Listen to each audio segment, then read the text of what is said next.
Захожу, а тут пир чумы. Ну реально, это человечище или человечишка, особь, которая беснуется на моем канале. Иначе назвать просто, ну, невозможно, ребята.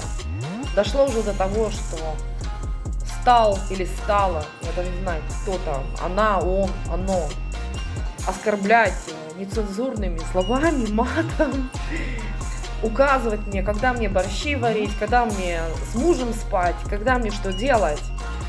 А теперь настойчиво предлагает утопиться, повеситься, порезать вены.